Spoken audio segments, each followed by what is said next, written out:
اللہ کے برگزیدہ اور منتخب شدہ اور انعام یافتہ لوگوں کے جو دعائے مغفرت ان کے لیے کی جاتی ہے یا دعائے برکت کی جاتی ہے، یہ ختم خواجگان ہے۔ ختم خواجگان آپ یہ دیکھیں کہ اللہ کے جو پیارے ہیں، اللہ کو جو محبوب ہیں، اللہ کے جو انعام یافتہ لوگ ہیں، جب ہم ان کے لیے مجلس کو منعقد کرتے ہیں، ذکر ہوتا ہے، دعا ہوتی ہے اور قرآن پڑھا جاتا ہے اور ختم شریف پڑھا جاتا ہے، تو یہ ختم خواجگان کہلاتا ہے اور اس کی بڑی برکت ہوتی ہے۔ ہم نے اپنے اسلاف سے، اپنے بزرگوں سے یہ سنا ہے کہ خواجگان چشت اہل بہشت، کہ ہمارے سلسلے میں جو بیعت ہو جاتا ہے وہ جنتی ہوتا ہے۔ یہ بزرگان دین کے اقوال ہیں، میں پیش کر رہا ہوں، میرا دعویٰ نہیں، یہ ان کا فرمان ہے۔ اور صرف یہی نہیں،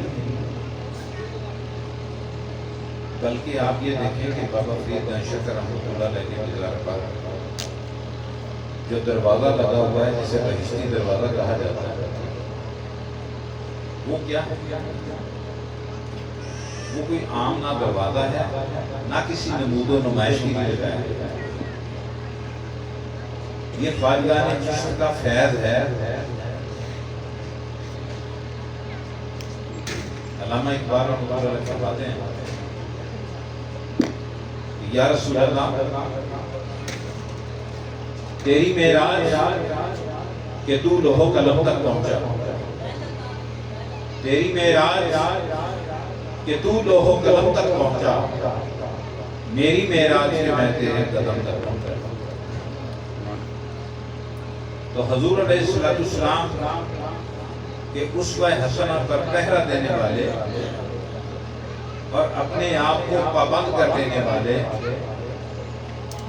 وہ انعام یافتہ لوگ ہوتے ہیں،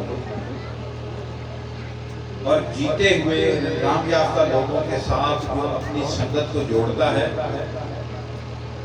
اللہ ان کے وسیلے سے، ان کی نسبت سے، ان سے محبت کرنے والوں پر بھی اپنا کرم نازل فرماتا ہے۔ اس لیے خواجگان چشت کا فیض حاصل کرنے کے لیے ہم سب جمع ہوتے ہیں، اور ہمارا جمع ہونے کا مقصد اپنی مغفرت اور بخشش ہے۔ اللہ تعالیٰ کی رحمتوں کو حاصل کرنے کے لیے یہ بہترین موقع ہوتا ہے، اور بے ادبا مقصود نہ حاصل نہ درگاہ بھلی، بے ادبا مقصود نہ حاصل نہ درگاہ کوئی، باج ادب دے منظر ہوتے کدی نہ پہنچے کوئی۔ تو ادب پہلا کرینہ ہے محبت کے کرینوں کو۔ تو ہم نے جو سیکھا وہ آپ کو سکھا رہے ہیں، ہم نے جو سمجھا وہ آپ کو سمجھا رہے ہیں۔ اس لیے اس پیغام کو عام کرنا، اس فیض کو عام کرنا، یہ صدقہ جاریہ ہے۔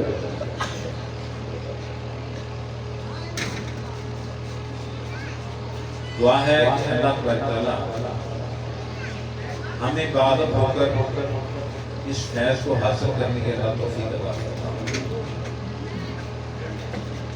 اور کبھی بھی کوئی سرکار کے آستانے سے نہیں جاتا، یہ کبھی ہو ہی نہیں سکتا کہ کوئی آئے اور وہ خالی چلا جائے۔ تو اللہ کی رحمت کو بھی یہ گوارا نہیں۔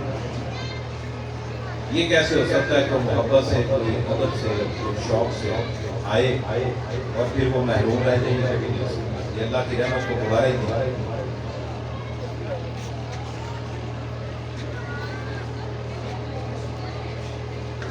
عدل کریں تے تھر تھر کمر، اونچیاں شاناں والے۔ عدل کریں تے تھر تھر کمر، اونچیاں شاناں والے۔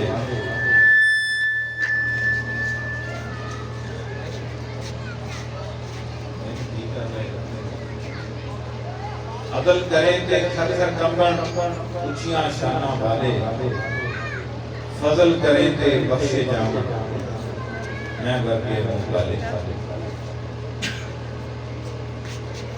تو ہمیں ہمیشہ فضل کے متلاشی رہے، اللہ کے حضور کی دعا ہونی چاہیے کہ اللہ کو اپنی رحمت کا اپنا فضل فرما۔ ہم کمزور ہیں، ہم سے کما حقہ تیری عبادت ہو ہی نہیں سکتی، لیکن جو تیرے پر زندہ بندے ہیں ہم ان کی نسبت کو لے کر تیری بارگاہ میں حاضر ہیں۔ اور میں اس کی ایک دنیاوی مثال دوں گا، اس کے بعد ہم تفصیل شروع کرتے ہیں۔ بیٹھتے جائیں ترتیب سے نا، تاکہ دعا میں یہ 2-4 منٹ جو آپ کے دیے جا رہے ہیں یہ صرف اس لیے کہ کوئی جو باہر رہ گیا وہ شامل ہو جائے یا دعا میں۔ خدا کی قسم یہ بہت بڑی عظمت ہے، یہ بڑی برکت۔ ایک بندہ جسے بجلی لگی ہوتا ہے، کرنٹ لگا، آپ اس کو ہاتھ لگائیں آپ کو کیا لگے گا؟ کیا لگے گا بھائی؟ کرنٹ لگے گا، اس سے لگا ہوا۔ اور جس بندے کو کالک لگی ہو آپ اس کے ساتھ لگے آپ کو کیا لگے گا؟ تو یار مجھے یہ بتاؤ کہ جو فضل کے ساتھ لگا ہوگا، جو انعام کے ساتھ لگا ہوگا، جو رحمت کے ساتھ لگا ہوگا، آپ اس کے ساتھ لگیں گے تو آپ کو کیا لگے گا؟ آپ کو بھی فیض ملے گا، آپ کو بھی فضل ملے گا، آپ کو بھی رحمت ملے گی، آپ کو بھی انعام ملے گا۔ اس لیے فرمایا وَأَقِیمُوا الصَّلَاةَ، اپنی نماز کو قائم کر۔ وہ نماز کیسے قائم کرتے ہیں؟ پڑھنے سے، نماز پڑھنے سے قائم کرتے ہیں۔ وَأَقِیمُوا الصَّلَاةَ، اور نماز کو قائم کر۔ وَآتُوا الزَّکَاةَ، اور اس قائم کرنے والی نماز کی پہلے زکات دے۔ اس نماز کو قائم کرنے والی زکات دے، پہلے اپنے نفس کی زکات دے۔ پیسے کی نہیں مانگی۔ وَارْكَعُوا مَعَ الرَّاكِعِينَ، اور جھک جا محبوب کے دروازے پر جو جھکے ہوئے ان کے پیچھے۔ یہ نماز کا رکوع نہیں ہے بھائی، یہ نماز طریقت کا رکوع ہے، یہ نماز شریعت کا رکوع ہے۔ آپ نکتے کو سمجھیں۔ وَأَقِیمُوا الصَّلَاةَ، اور نماز کو قائم کرو۔ وَآتُوا الزَّکَاةَ، اپنے نفس کی زکات دے کر۔ وَارْكَعُوا مَعَ الرَّاكِعِينَ، اور پھر جو جھکے ہوئے ہیں، جو انعام یافتہ ہیں، جن کے دل پسیج گئے ہیں، جن کے دل نرم ہو چکے، اور وہ ادب کے ساتھ فرد عقیدت سے در مصطفیٰ پر جو جھک چکے ہیں، ان کے پیچھے جا کے تو بھی جھکنا۔ اور تیرا یہ جھکنا تیری نماز کو قائم کر دے گا۔ تیرا یہ جھکنا، علامہ اقبال رحمۃ اللہ فرماتے ہیں کہ شوق تیرا گر نہ ہو یا رسول اللہ، شوق تیرا گر نہ ہو میری نماز کا ایمان، میرا قیام بھی حجاب، میرے سجود بھی حجاب۔ حجاب کرتے تو میں پردے میں ایک بات کر رہا ہوں، میرا تو حجاب اٹھا ہی نہ، مجھ پر تو حق آشکار ہی نہ ہوا۔ اس لیے وَأَقِیمُوا الصَّلَاةَ، نماز کو قائم کر لے۔ وَآتُوا الزَّکَاةَ، اپنے نفس کی زکات دے۔ وَارْكَعُوا مَعَ الرَّاكِعِينَ، اور محبوب کریم کی بارگاہ میں جھکنے والوں کے پیچھے لائن میں تو بھی جھک جا۔ بس تیری نماز کا امام ہے۔ یہ ہے وہ نماز۔ اس ویرانے کے اندر کل جو کلام پڑھا گیا اس نے کہا کہ مجھے لوگ کہتے میں کیا کر رہا، نماز طریقت ادا کر رہا۔ یہ پنڈال جو سجا ہوا ہے یہ نماز طریقت کی ہے۔ توحید کی میں ساگر سے نہیں نظروں سے پلائی جاتی، توحید کی میں ساگر سے نہیں نظروں سے پلائی جاتی ہے، طیبہ سے منگائی جاتی ہے اور سینوں میں چھپائی جاتی ہے۔ واللہ یختص برحمتہ من یشاء، اور اللہ جسے چاہتا ہے اپنی رحمت کے لیے خاص کر لیتا ہے۔ وہ عام لوگوں میں سے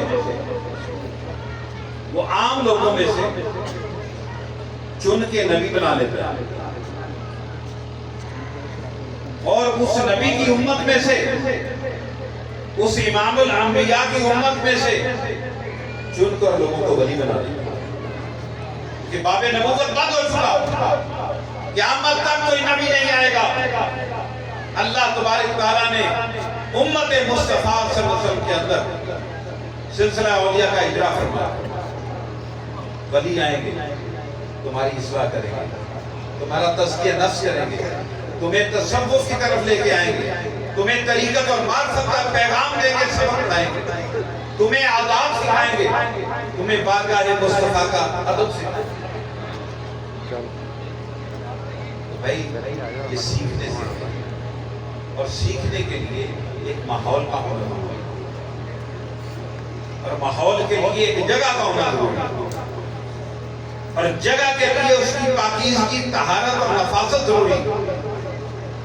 یہ تو عام ذکر کہ گلی اور دکر کے چرائے پہ کھڑا ہو کے نہیں، اس ذکر کو کرنے کے لیے یہ سارا اہتمام کیا، یہ ذکر مصطفیٰ ہونے لگا، گواہ بن جائیں،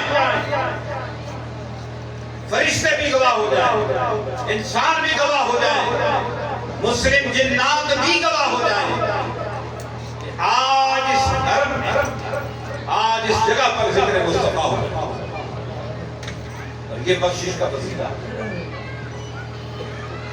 یہ طریقت کا وہ سبق ہے جو ہم خود پڑھتے ہیں اور اپنے بچوں کے سکھاتے ہیں کہ سیکھیں۔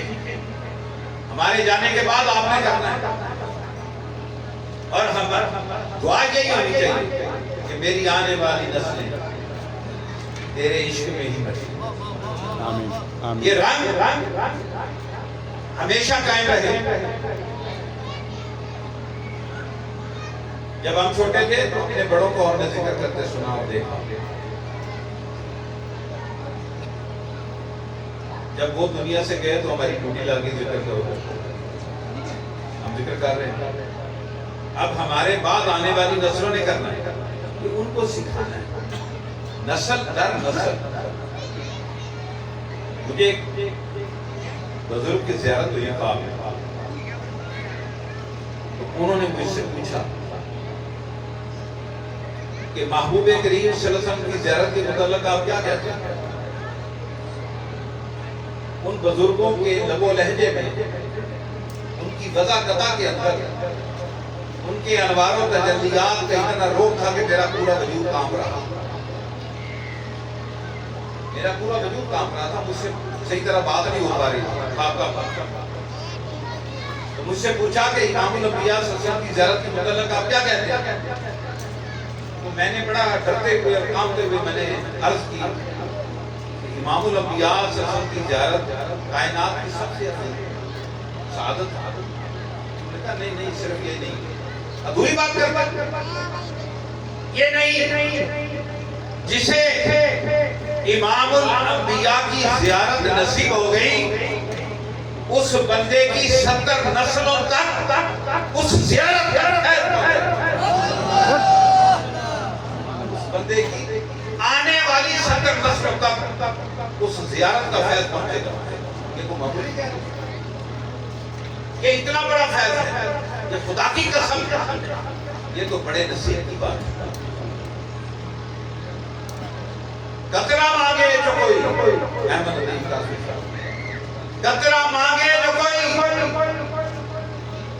سے دریا دے دے۔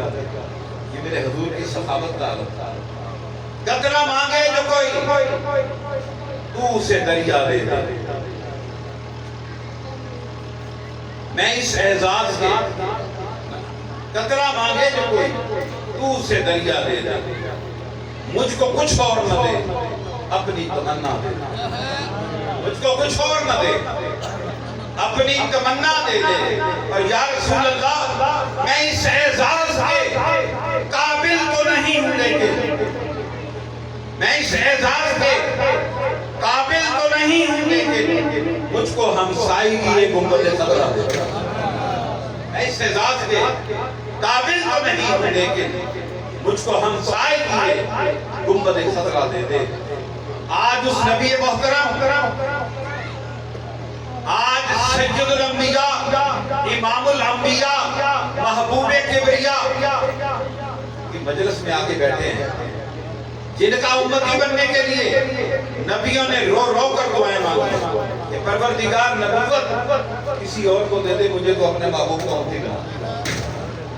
اور الحمدللہ ثم الحمدللہ یہ سب محمدی بیٹھے ہیں، ہم سب محمدی بیٹھے ہیں، حضور کی نسبت ہے، براہ راست امام الانبیاء کے ہم امتی۔ اس سے بڑی اور خوشی بھی کیسے کہتے ہیں؟ اس دعا کے ساتھ، اس تمنا کے ساتھ، اس محبت کے ساتھ، اس عقیدت کے ساتھ، اس یقین کے ساتھ کہ جب ہاتھ اٹھتے ہیں ذکر مصطفیٰ کی مجلس میں تو اللہ کی رحمت کو یہ گوارا نہیں کہ خالی لوٹا۔ وہ اتنا بڑا سبب ہے، وہ بادشاہوں کا بادشاہ ہے، اس کے خزانوں میں کوئی کمی نہیں ہے۔ اپنے یقین کو مستحکم کرتے پھر دیکھیں کہ کیا آتا ہے۔ دعا ہے کہ اللہ تبارک تعالیٰ ہمیں ادب کے ساتھ اس مجلس میں بیٹھنے کی اور اللہ کا فضل سمیٹنے کی، حاصل کرنے کی توفیق عطا فرمائے۔